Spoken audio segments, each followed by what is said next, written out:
alihi wa sahbihi ajmain. Amma ba'd.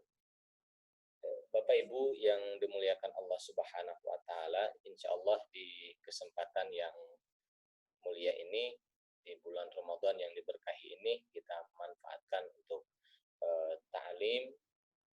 Insyaallah pahala kita berlipat ganda.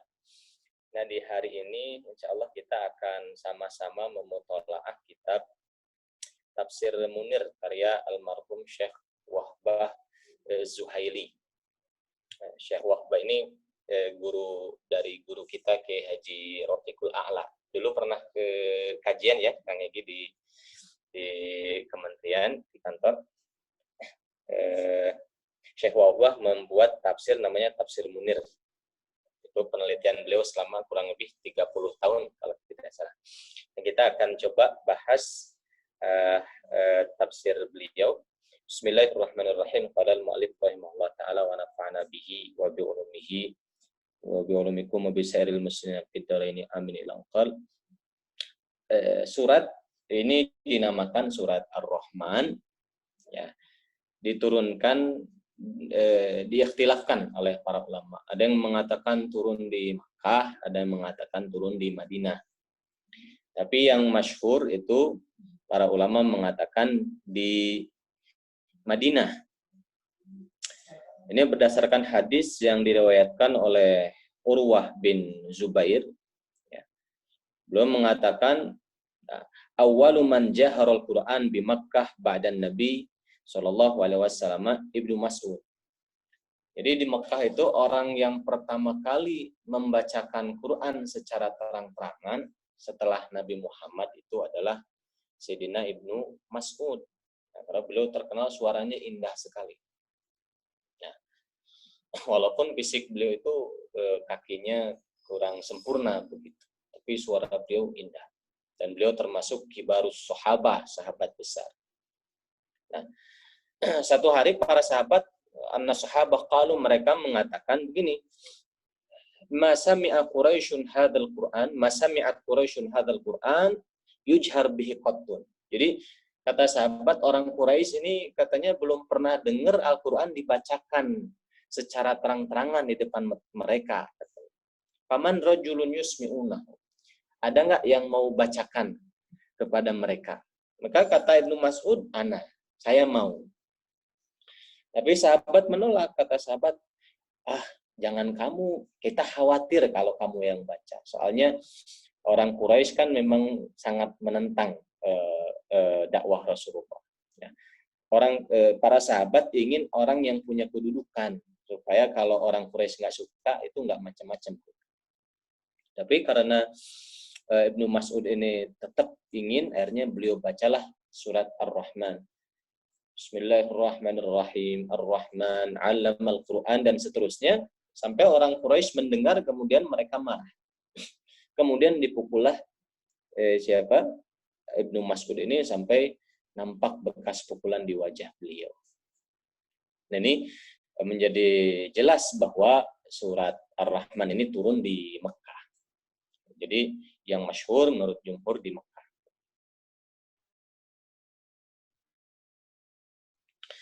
Ayat ini dimulai dengan a'udzubillahi minasyaitonirrajim. Bismillahirrahmanirrahim. Ar-Rahman. Allah Maha Pengasih. Kalau di dalam terjemah depan katakan Allah Maha Pengasih. Tapi Imam Tabari mengatakan bahwa Ar-Rahman itu li jami'il khalqi, untuk semua makhluk. Allah berkasih sayang kepada semua makhluk. Orang muslim, orang kafir, orang soleh, orang toleh. Toleh itu ya orang tidak taat, orang manusia, jin, binatang, semuanya Allah berikan kasih sayang itu, maka disebut Ar-Rahman.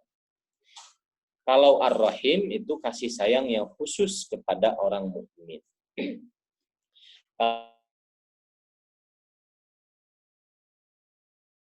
Itu adalah sifat yang berasal dari kata rahimah. Rahimah. Nah, rahimah ini kemudian menjadi bentuk yang berbeda. Ada yang jadi Rahman, ada yang jadi Rahim.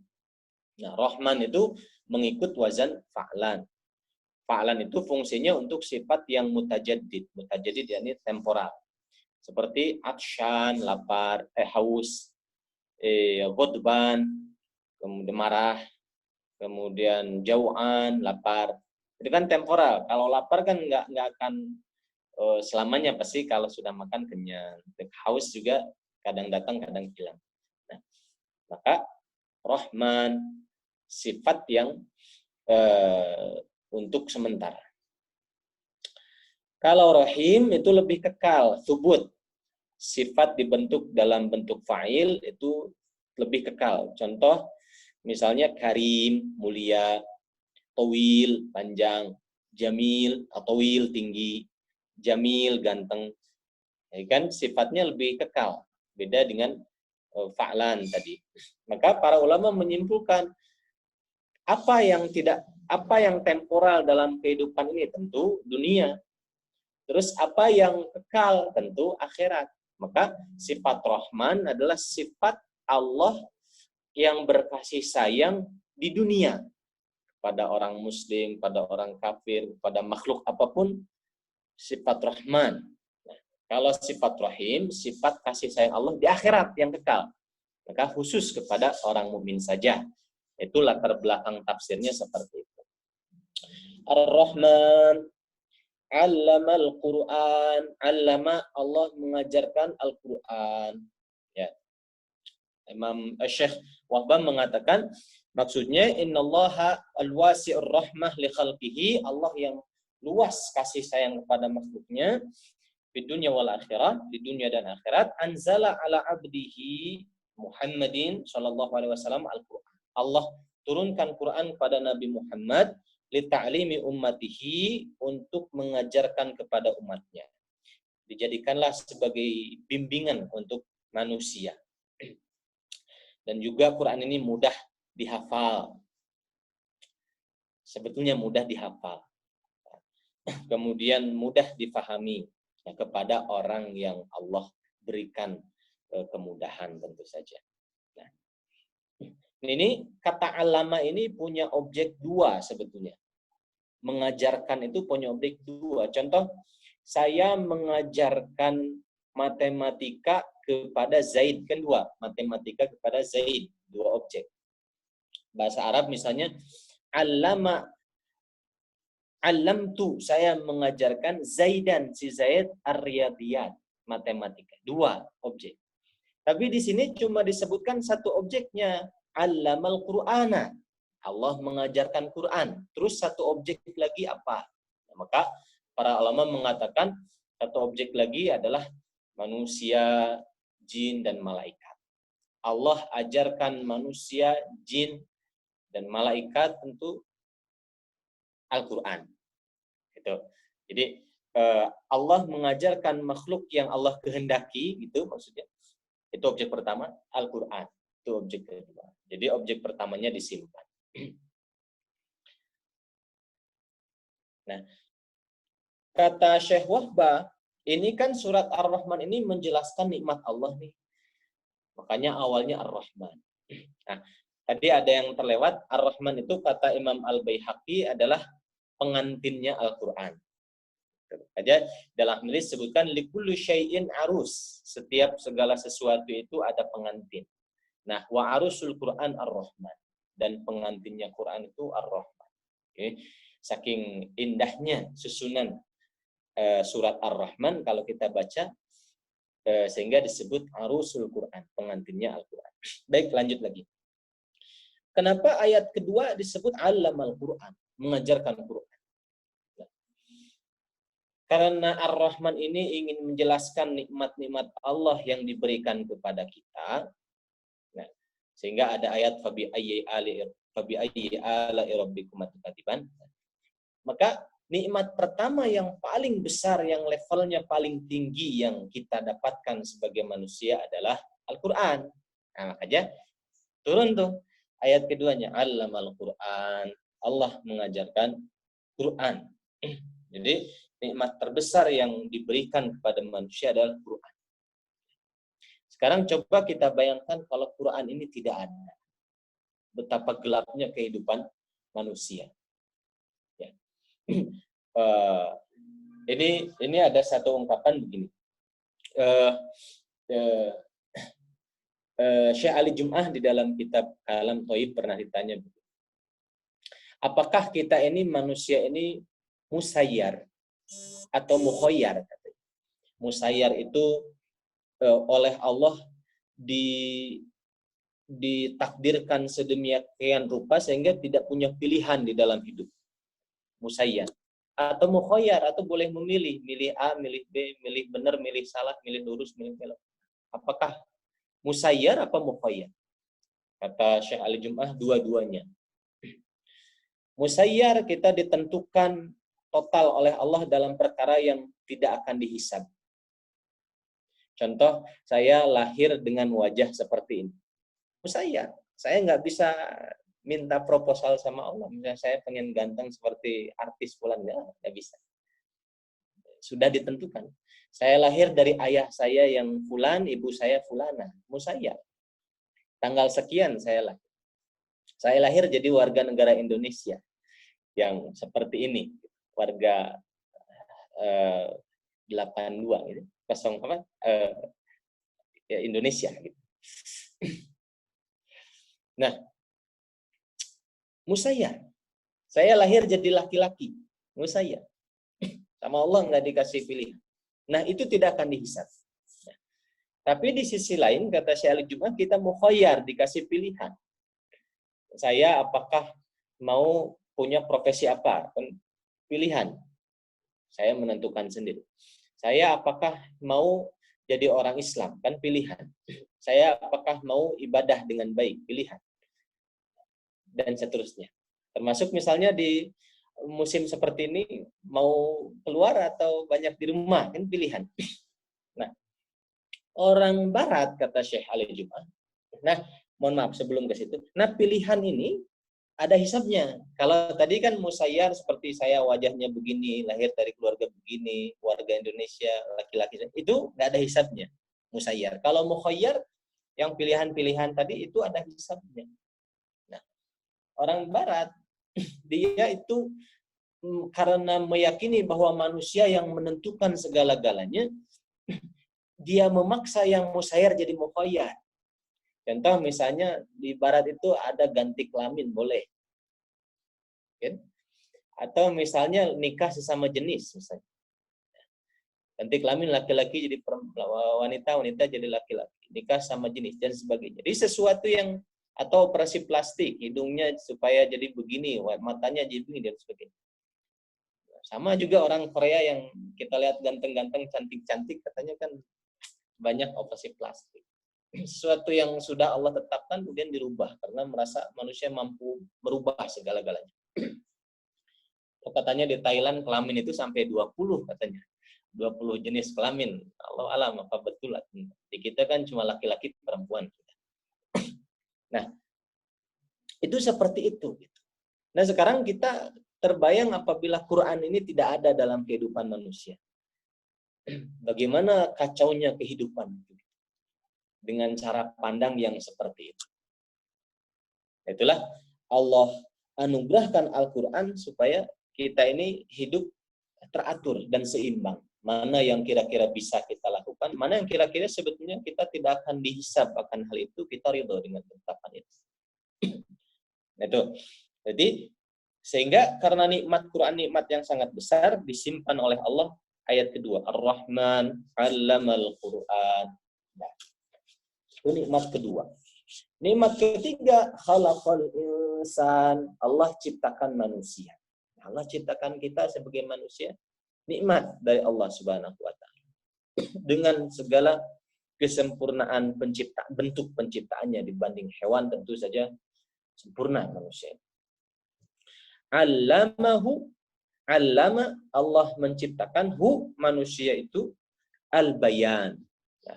Bayan itu kata Syekh Wahbah, allamahu nutqa wa ta'bir amma fi nafsihi. Bayan itu kemampuan untuk mengungkapkan apa yang ada dalam dirinya, sebut bayan, sehingga manusia bisa berbahasa. Nah, kadang-kadang kalau kita renungkan, kapan kok kita kenapa bisa berbahasa, kapan mulainya? ada bahasa Arab, bahasa Inggris, bahasa Perancis, bahasa Sunda. Indonesia saja sudah berapa ratus bahasa. Kenapa ini namanya laptop? Kenapa ini namanya kertas? Kenapa ini namanya bahasa? Untuk mengungkapkan apa yang ada di dalam hati. Allah ajarkan itu. Nah, dari bahasa ini ada ilmu tata bahasa, ada ilmu sastra, ada ilmu kalau dalam bahasa Arab ilmu syair, ilmu arud, itu bahasa lain pun ada tentang keindahannya dan sebagainya. Untuk mengungkapkan apa yang ada di dalam hati. Bahkan lebih dari itu diajarkan oleh Allah menulis. Apa yang ingin diungkapkan kemudian diabadikan dalam tulisan. Sehingga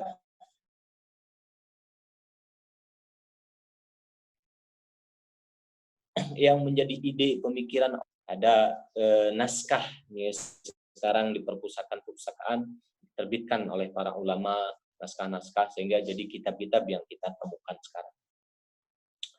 Itu luar biasa. Nah, selain itu sehingga di dalam surat lain kan dikatakan Iqra bismi rabbikal ladzi khalaq khalaqal insana min 'alaq Iqra wa rabbukal akram alladzi 'allama bil qalam. Allah ngajarin manusia dengan pena, nulis.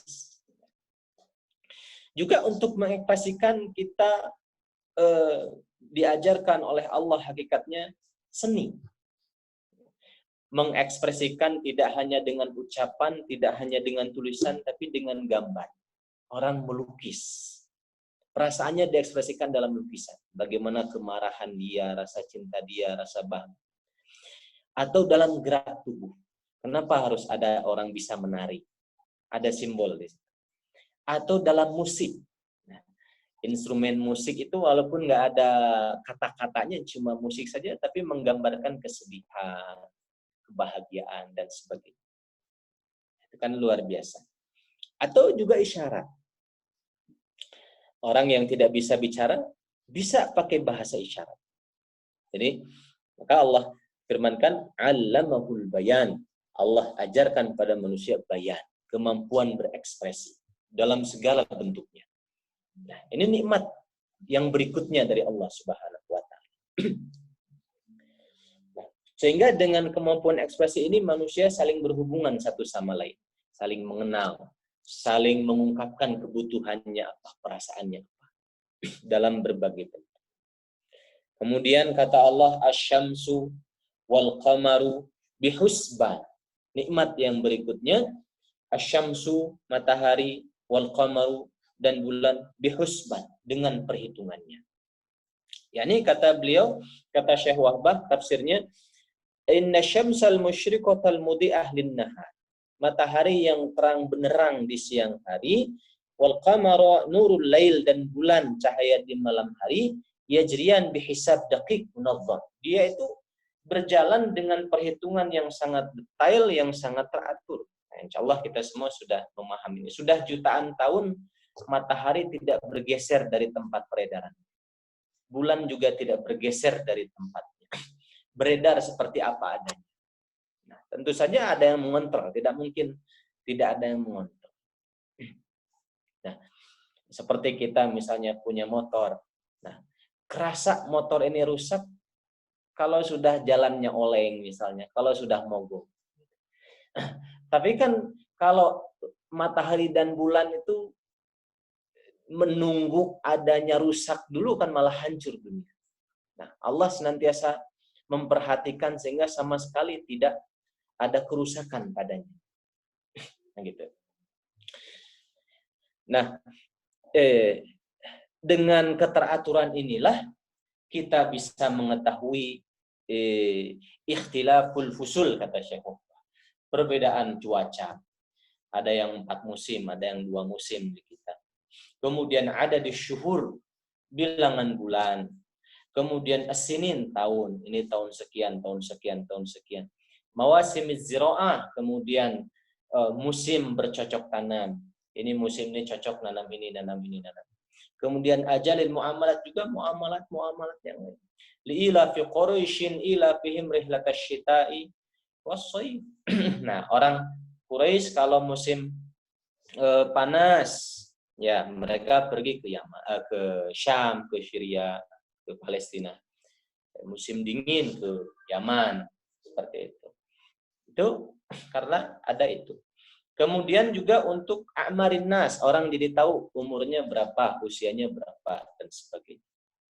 Nah, jadi semuanya itu Allah atur untuk bihusban, dengan teliti sehingga manusia bisa menentukan, bahkan ditentukan bisa tahu manusia kapan waktunya gerhana, kapan waktunya awal Ramadan, jadwal sholat dan sebagainya.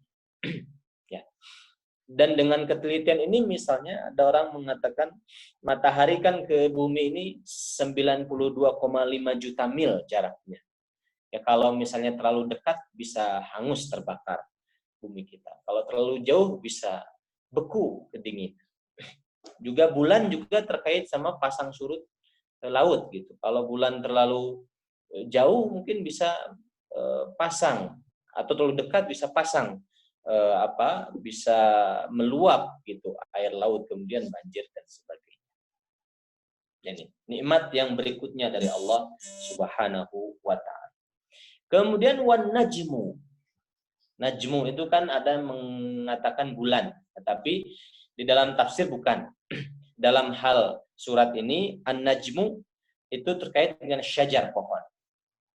Najmu itu adalah pepohonan yang tidak ada batang yang kokoh. Nah, kalau syajar, pohon yang ada batang yang kokoh.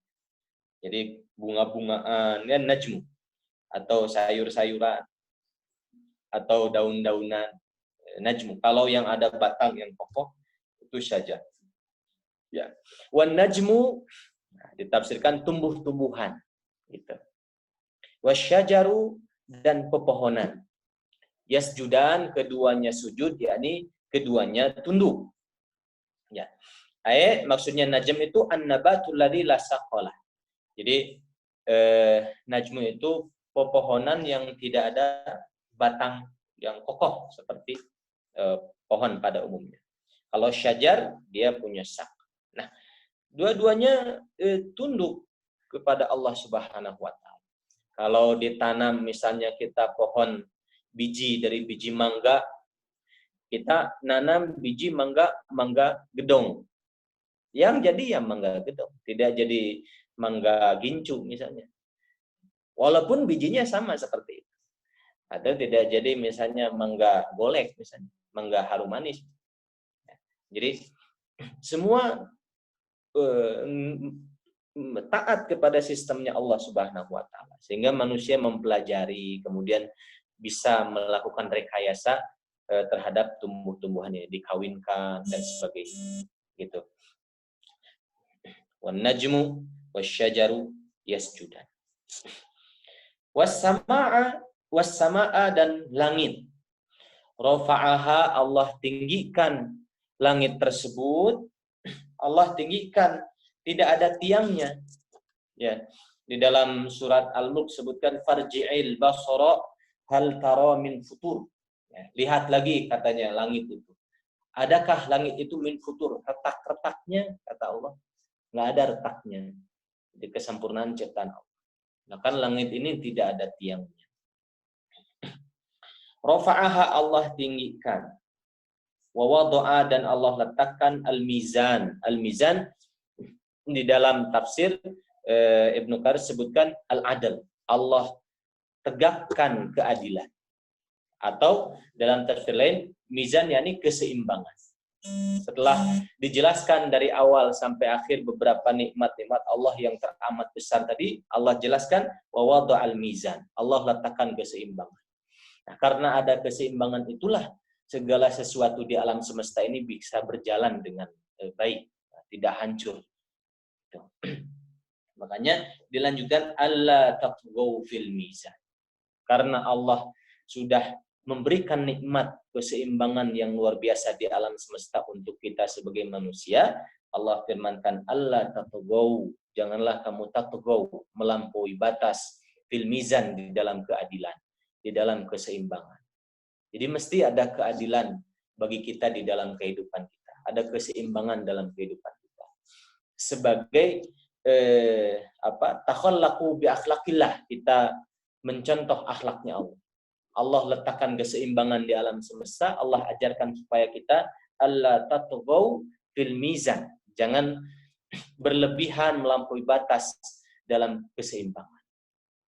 Nah, yakni adil atau seimbang ini kan menempatkan sesuatu pada tempatnya. Nah, hendaknya kita menempatkan sesuatu pada tempatnya.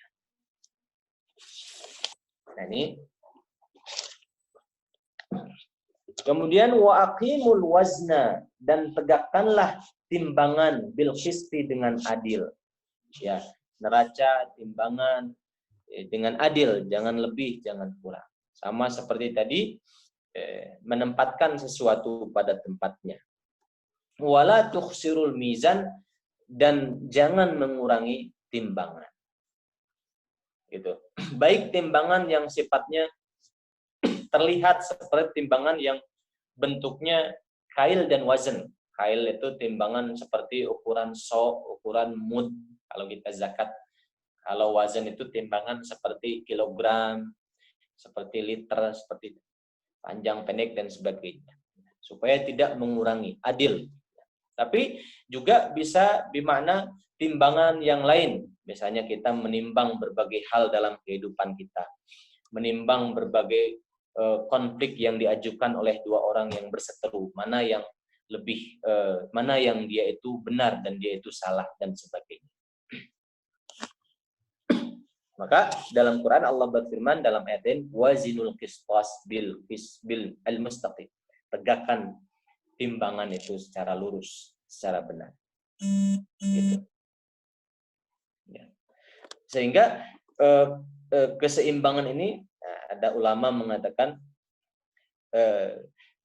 kita diharuskan untuk seimbang dalam kehidupan kita. Misalnya beliau mencontohkan di dalam pengeluaran dan pemasukan dalam kehidupan rumah tangga kita, ekonomi kita.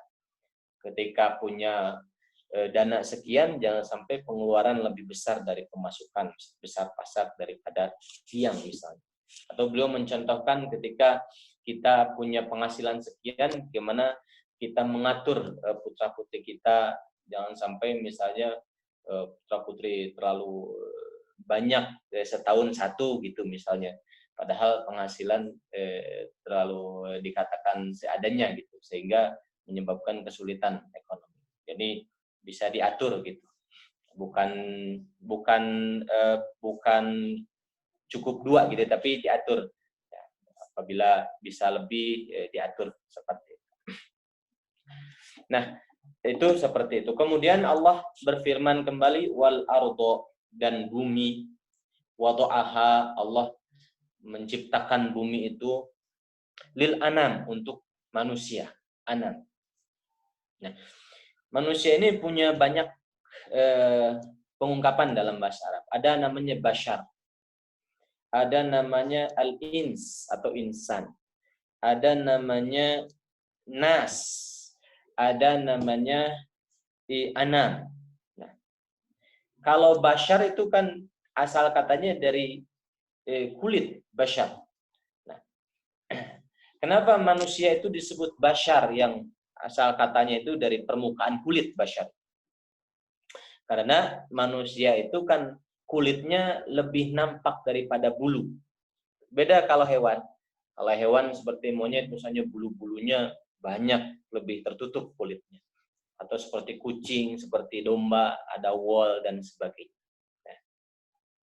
Sehingga ada istilah dari bashar ini, mubasyarah.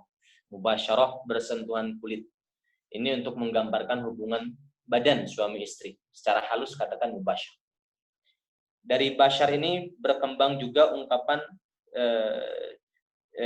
bisyarah, kabar gembira. Kabar bergembira itu kan kalau orang dapat kabar gembira, dia itu senang, kemudian nampak dari kulit muka, ekspresi wajah nampak. Nah, ini manusia disebut bashar merujuk kepada fisik. Nah, fisiknya yang tumbuh, berkembang, makan, minum, dan sebagainya. Ada juga al-ins. Manusia kadang dikatakan sebagai ins. Ins itu secara bahasa itu jinak, kemudian akrab, ramah, menyenangkan.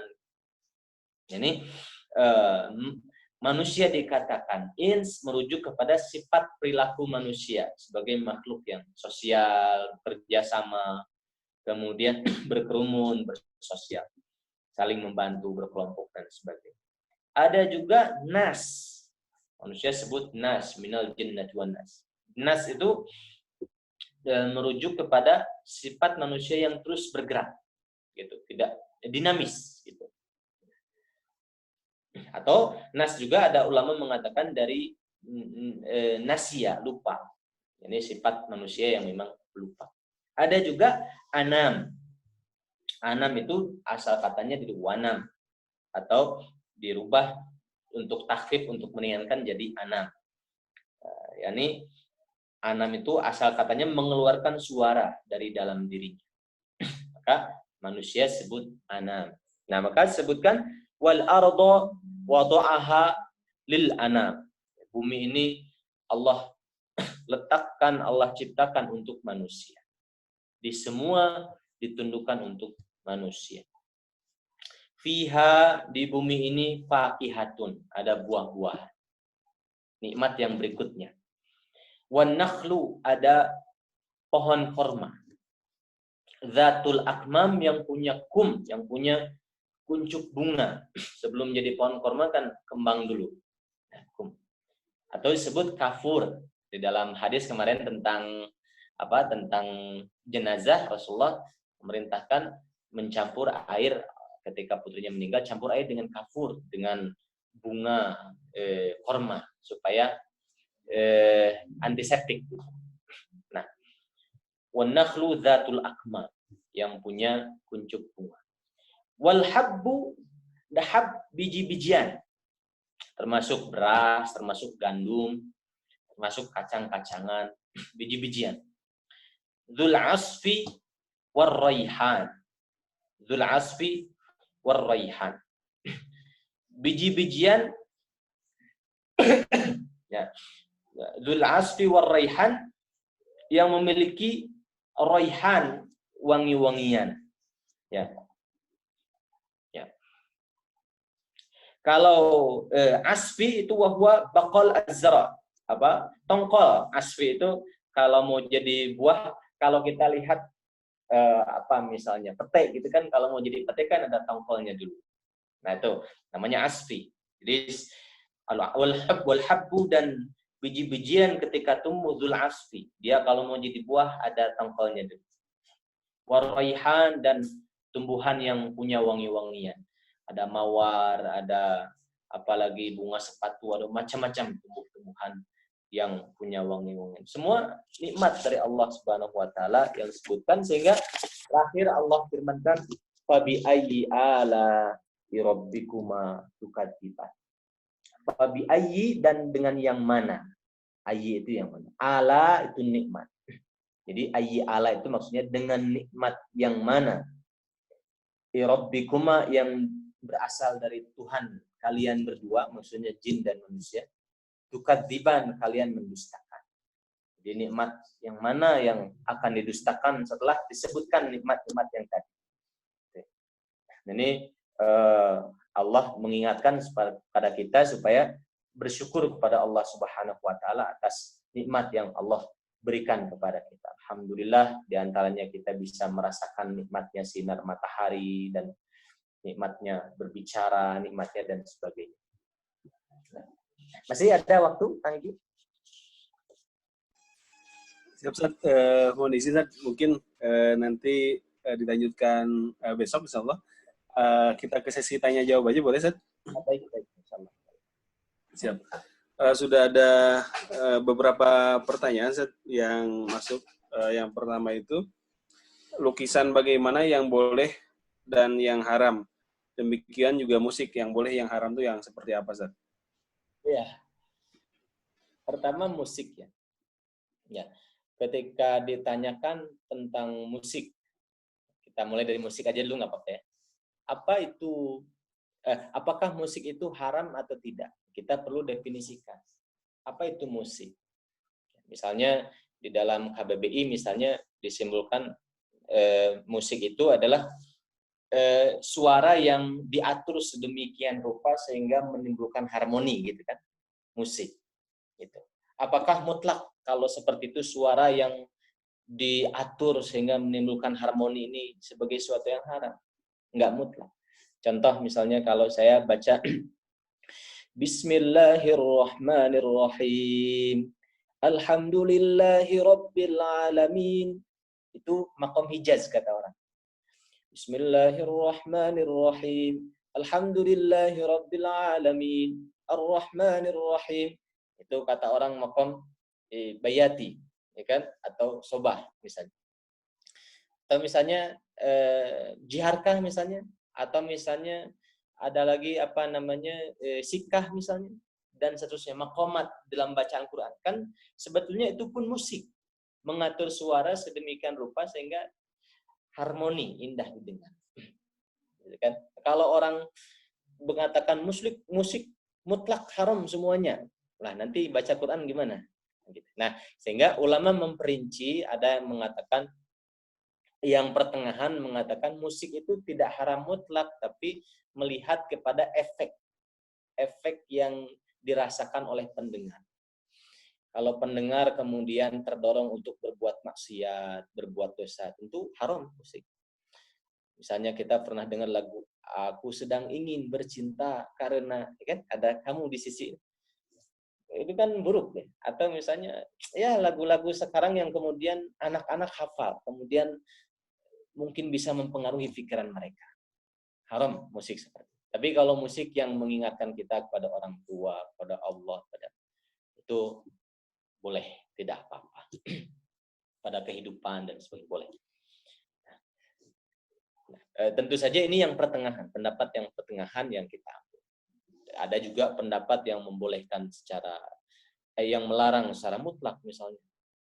Semua musik nggak boleh kecuali musik yang gendang saja ditabuh misalnya. Itu pun di momen pernikahan.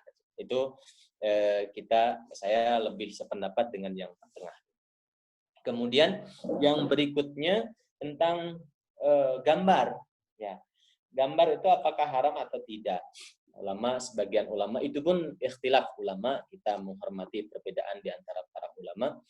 Ada yang mengatakan boleh, karena gambar yang tidak boleh itu gambar yang tidak boleh dalam keterangan itu adalah patung bentuk 3 dimensi. Sedangkan gambar tidak apa-apa misalnya gitu. Ada yang mengatakan walaupun patung boleh, yang penting tidak disembah, karena keharaman itu ada ilat, yakni khawatir disembah. Yang penting bukan untuk disembah, bukan untuk paganisme, boleh patung atau gambar. Ada yang mengatakan boleh tapi jangan gambar makhluk hidup, gitu. Yang gambar orang, gambar hewan, tak boleh. Gitu. Ada yang mengatakan boleh-boleh saja gambar orang atau hewan, yang penting jangan full, cuma sebahagiannya saja. Nah, kita ambil pendapat yang lebih pertengahan, bahwa gambar yang tidak boleh itu adalah gambar yang kira-kira 3 dimensi seperti patung dan sebagainya, yang itu mungkin disembah oleh manusia. Adapun gambar yang memberikan manfaat pada kita mungkin menyuguhkan kepada anak-anak tontonan Nusa dan Rara dengan gambar, tapi itu edukatif gitu. Film-film kartun yang edukatif itu lebih meresap kepada anak-anak. Yani sebagai alternatif film Doraemon misalnya yang dibuat oleh tentu saja orang tidak beriman, yang tidak ada nilai edukasi Islaminya gitu. Dan film sebagainya. Itu jadi kesimpulannya boleh ya. Seperti itu, Pak. Baik gambar ataupun musik. Ya. Siap. Baik, pertanyaan selanjutnya ada 2 pertanyaan lagi. Assalamualaikum Ustaz, mengikuti himbauan Kemenak untuk melaksanakan tarawih di rumah menyebabkan ada kewajiban untuk menjadi imam bagi keluarga sendiri. Mau tanya terkait pembacaan surat setelah bacaan Al-Fatihah, apakah membaca harus tetap mengikuti aturan tajwid? Karena seringkali kalau mengikuti aturan tajwid menjadi lupa bacaan selanjutnya, Ustaz. Ya. Kalau pertama gini, apakah ada pertanyaan gini, apakah istri lebih fasih, kan? Suami bacaannya seadanya misalnya gitu. apakah tetap sah sholat diimami seperti itu. Nah, kita mengambil salah satu pendapat dalam mazhab Syafi'i bahwa meskipun bacaan imam, ini satu pendapat yang tidak muktamad ya, bukan pendapat yang resmi, tapi ada pendapat lain mengatakan meskipun imam tidak fasih bacaan Fatihahnya atau suratnya, tetap sah sholat makmum walaupun makmum lebih fasih. Mengingat keabsahan sholat imam itu yuktabar min jihatil imam. Jadi diperhitungkannya dari aspek imam itu sendiri. Dia sholat begitu dengan kemampuan begitu kan sah gitu. Jadi bukan dari aspek penilaian makmum kepada imam, tapi imam itu sendiri. Nah, kita bisa mengambil pendapat ini dalam kondisi sekarang gitu. Jadi walaupun misalnya bacaan Fatihah kita mungkin nggak bagus gitu kan, dotnya kurang fasih, shadnya ketukar sama sin misalnya, dan sebagainya, ainnya mungkin kurang dan sebagainya, tetap sah insya Allah. Nah, terus pertanyaan tadi suratnya gimana? Apa harus ngikut makhraj apa enggak? Kalau ngikut makhraj, saya terlalu fokus ke makhraj malah lupa ayatnya gitu. Nah, tetap aturannya sekemampuan kita tetap harus ngikut makhraj. Kalau misalnya lupa, ya sudah pindah saja ke al-ikhlas gitu. Itu lupa misalnya alhaakumut takatsur, atau bisa aja alhaakumut takatsur hatta zurtumul maqabir, lupa.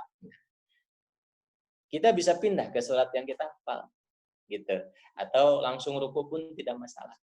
Tapi ini kan jadi memotivasi supaya oh iya ini yang saya harus buka kembali di dalam surat-surat pendek. Kadang-kadang orang itu kalau nggak didorong malah nggak buka.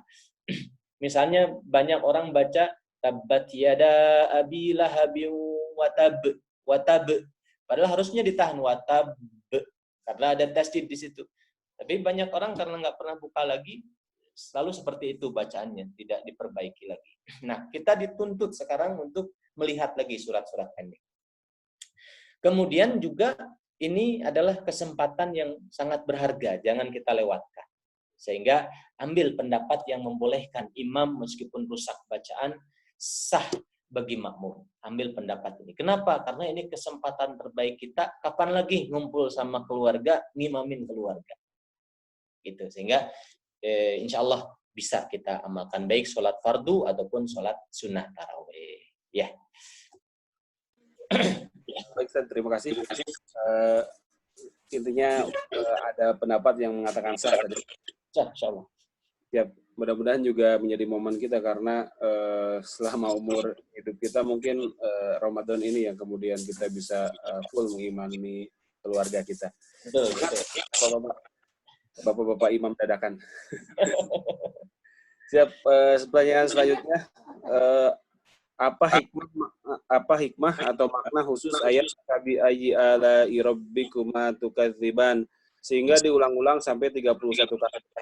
Dan ada riwayat pada saat kita baca Fabi ayyi ala'i rabbikuma tukadziban itu, maka dijawab dengan la bisyai'in min 'alaika rabbika akadzibu. Apakah berlaku juga kalau kita sedang sholat, Ustaz? Ya. Ya. Yang pertama, hikmahnya tentu saja Allah ingatkan kita supaya banyak-banyak bersyukur. Disebutkan nikmat-nikmatnya, kemudian diingatkan fabi ayyi alai rabbikum tukadziban, sebutkan lagi nikmat, ingatkan lagi. Nah, karena kemarin disebutkan setan itu kan ketika berjanji kepada Allah, fabima aghwaytani la'aqudannahum siratal mustaqim. Nah, karena engkau sudah menjadikan aku sesat ya Allah, akan aku halangi manusia dari jalan yang lurus. Jalan yang lurus itu adalah thariq syukur, jalan bersyukur. Nah, kita ini kan tadi disebutkan al-insan. Insan itu kata dasarnya nasiya, lupa. Kadang-kadang kalau nggak diingatkan lupa. Maka Allah ulang-ulang. Wabi ayyi ala'i rabbikum tukadziban, seperti itu. Itu hikmahnya seperti itu, supaya kita betul-betul merasakan rasa syukur itu pada Allah. Yang kedua, mengenai riwayat itu, boleh dibaca, doa itu boleh dibaca ketika sholat. Insya Allah tidak apa-apa. Gitu. Jadi, Bahkan disunahkan dalam mazhab Syafi'i ketika kita bertemu ayat azab, kita berhenti sebentar minta perlindungan pada Allah dari azabnya. Bertemu ayat rahmah, kita minta rahmatnya. Tentang surga neraka, kita itu disunahkan. Boleh. Itu. Ya, gimana? Ada lagi? Kang Egi?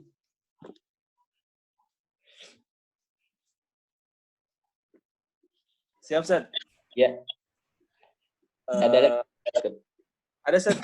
Ya, Ini baru Ustaz baru. Tahun lalu Ustadz Jafar khatib dan imam Jumatan di Cicadas. Selepas Jumatan saya tanya tentang berdoa dengan menyebut Asmaul Husna. Tapi saya waktu itu lupa ayatnya sehingga pertanyaan waktu itu masih bikin bingung. Sebentar. Sebentar. Sudah satu. Oh, hilang ya? Sebentar. Nah, ini saat saat itu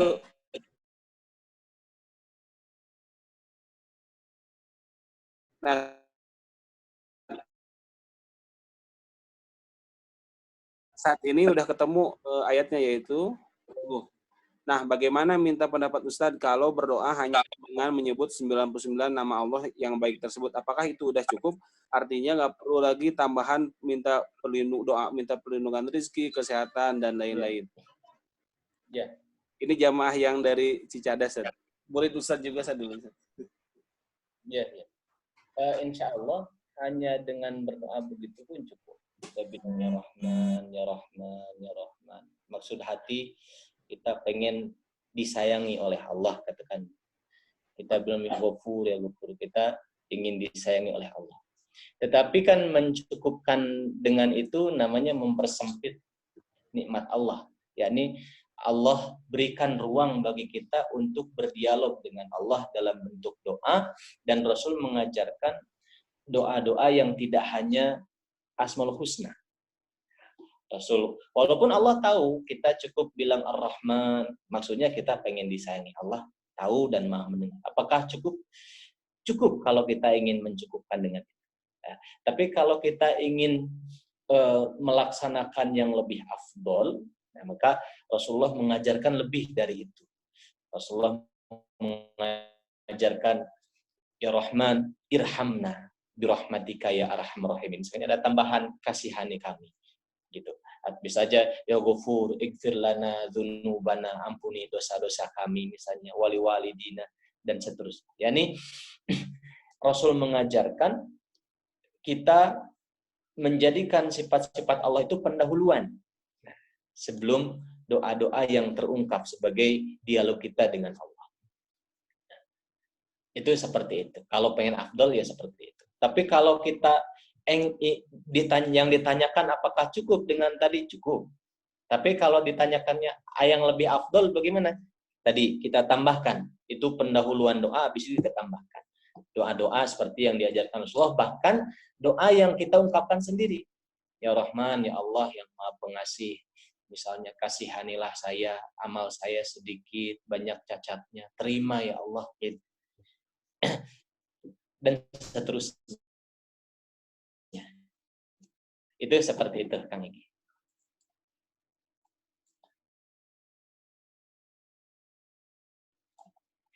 Dan gimana?